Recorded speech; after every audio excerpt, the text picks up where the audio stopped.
Ugh. Hello, and this is my game. My name's Liam Halford, in case you don't know Wayne. But basically, this is kind of a video where I haven't quite finished yet, but I've got enough stuff that I need to talk about it now before I forget what I did. Because if not, it's going to be a mess to find all the stuff that I've got. So, at the minute, the level isn't quite finished, there's bits and pieces I still need to do, but this is the cave. Bit of lighting, bit dark in the middle, you can't really see. The player's there at the moment for testing, but if we go outside, where the player will start, you can see I've got a couple of trees, sort of mountain area. I do need to put some stairs there. Should have put that in. Put that in a bit. But basically, bit of landscaping, sort of created like a little mountain here. Gonna probably add some trees in there later on, stuff like that. Little bits and pieces once I've actually got most of the hardcore, level out of the way.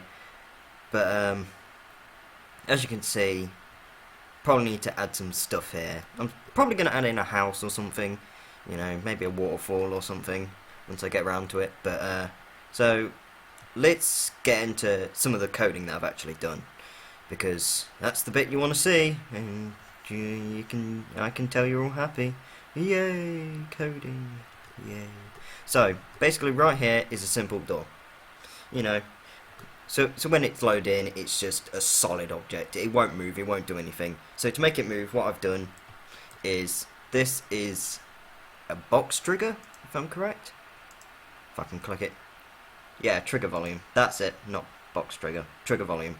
So basically what this does is that once the player reaches this area, then something will happen. That's basically what it is. And then obviously you've got to tell it what you want it to do. So basically, if I click onto this door right here and I open this up. Oh no, wrong thing. No,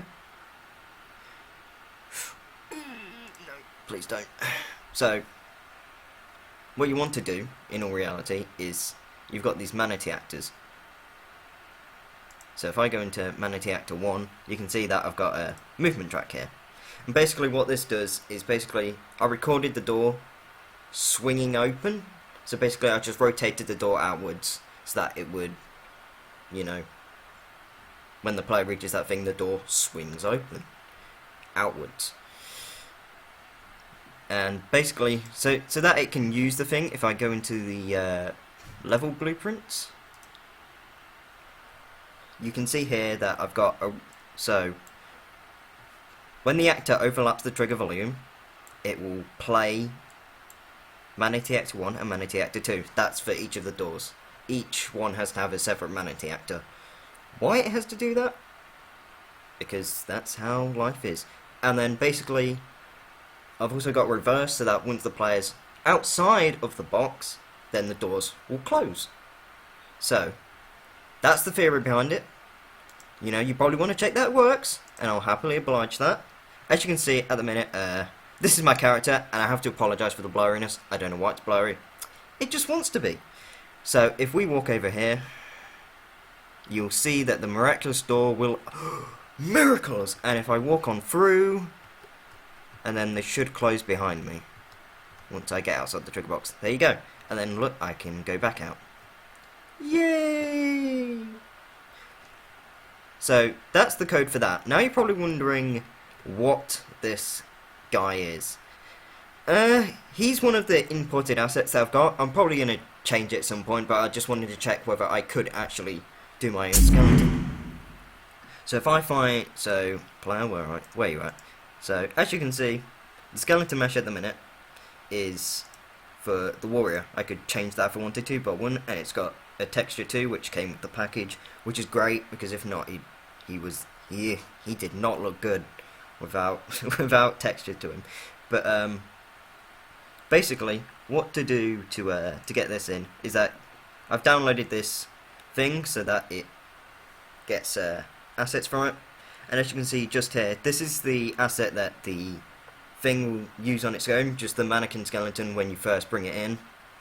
Basically what I've done is you right click, and there should be, you retarget it. So basically what I did is I re-equipped it to this skeleton mesh here, and basically, as you can see, I have a copy of it.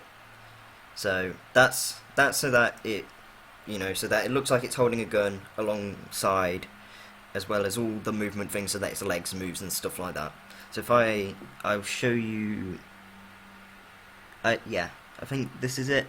Aim spaceship. I think you can. So if I go into, do this, and then it, you can equip it to whatever one you want. So I obviously equipped it to this. You can equip more than one animation, but basically what this does is so that it equips it to that skeleton, so that they both work.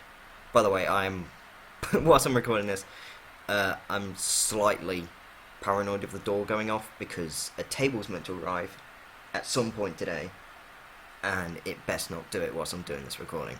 So as you can see, what this will do, as I was saying, basically this animation will now copy itself onto that skeleton, so that that skeleton can use it, because at the minute only the mannequin can use it, whereas the skeleton would just be T-boning if I didn't equip it onto it.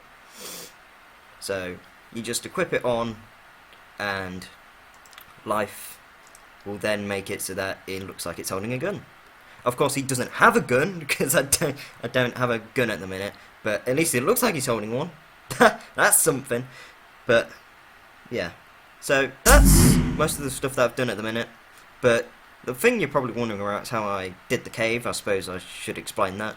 So as you can see, once I go all the way out, there is a giant square, and basically what I've done is I created a sphere and put that into submissive, so that basically it takes a chunk out of the cube and kind of makes this nice open area cave.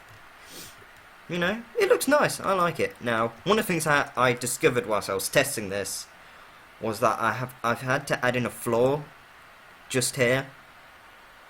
Like, this isn't a sphere. This is a box that I had to put in, because for some reason the player would fall through the level.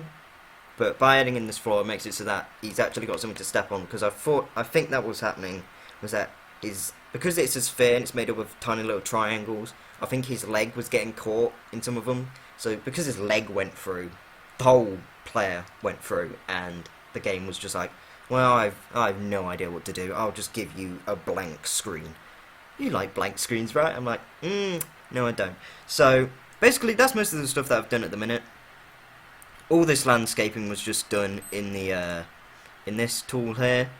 So I was just basically just sculpting it, changing its height and stuff like that, just moulding it round, added in bits and pieces using the using the add tool here, so that basically you can add in new pieces of land where you want to. And hopefully what I'm going to do at the end of this is add in some invisible walls, make the level a bit more open world, but make sure that they can't go too far off of it, because you don't want the level to be too big. It's not exactly a complicated game. You don't want them wandering around for hours trying to find a cave, so that they can fight the enemy. But yeah, so that's going to leave that for now, and I think the table's arrived. I knew it! As soon as I start recording, something happens that I need to. But that's basically most of the stuff that I've done. All these cherry trees are just imported in from some of the assets here. As you can see, here's all the assets. A lot of assets. But hopefully this does for the explaining now. I'll come back once I've coded in the AI and added in some more stuff. But basically, now that I've talked about this, I don't have to talk about it again. And I'll just combine the videos together afterwards. So, I'll see you once I've done bits and pieces more. Thank you.